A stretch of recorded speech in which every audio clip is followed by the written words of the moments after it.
เอาละพี่น้องมื้อนี้สิมาอ่านหนังสือให้ฟังพอส่งสระจังหน่อย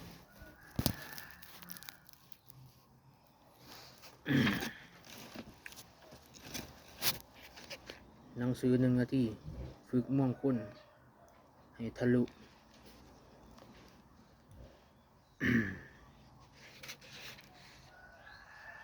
รับ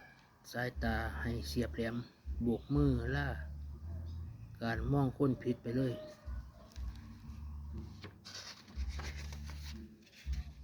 มีคน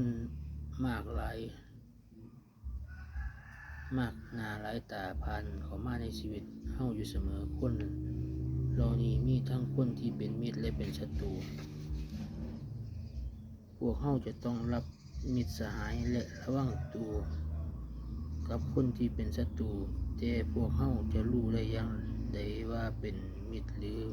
ใครเป็นศัตรูกันนะพวกเฮาจะรู้ได้อย่างไรว่าใครดีหรือใครร้ายพวกเราจะรู้จากนิสัยคุณธรรมและความคิดของคนคนหนึ่งได้อย่างจังใด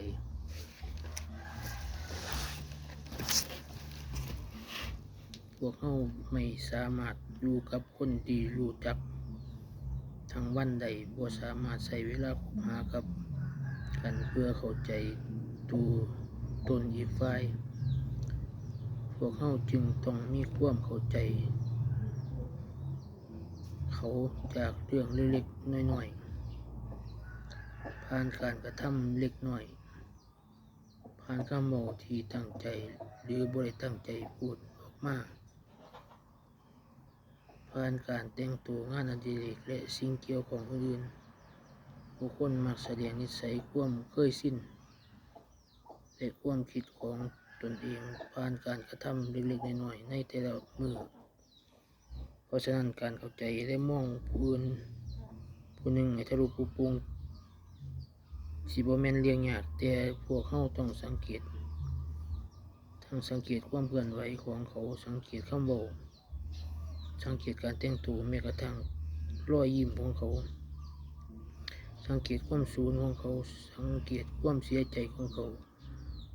เมื่อนำสิ่งที่สังเกตได้มาวิเคราะห์พวกเขาจะมองได้อย่างทะลุปรุโปร่งและจะบ่มีการถอนใจอย่าพูดว่ามองคนผิดไปอย่างแน่นอนในชีวิต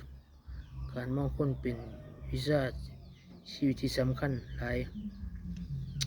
เพราะพวกเขาต้องพบปะกับผู้คนมากหน้าหลายตาเพื่อให้ผู้อื่นหลอกใส่ความรู้สึกและผลประโยชน์ของเขาพวกเขาต้องแยกแยะผู้คนที่อยู่ข้างตัวเขาให้ออกมาอย่าให้คนหลอกลวงแสร้งทำเป็นหมู่เฮาและอย่าให้เพื่อนเฮาถูกใส่ความจนกลายเป็นศัตรูและบ่ระมัดระวังจนมองคนผิดสิทำให้เกิดความเจ็บปวดและเสียใจภายหลังโดยเฉพาะอย่างยิ่งความเจ็บปวดทางจิตใจแต่มองคนผิดพลาดเพียงเทียเดียวอาจทำตกอยู่ในแห่งความเจ็บปวดตลอดชีวิตบ่อาจหลุดออกมาได้แม้สิรู้ตัวเองมองผิดไปแล้วก็สร้างด้วยเหตุนี้เองชีวิตเรียกร้องให้เรากับสายตาให้เสียบแหลม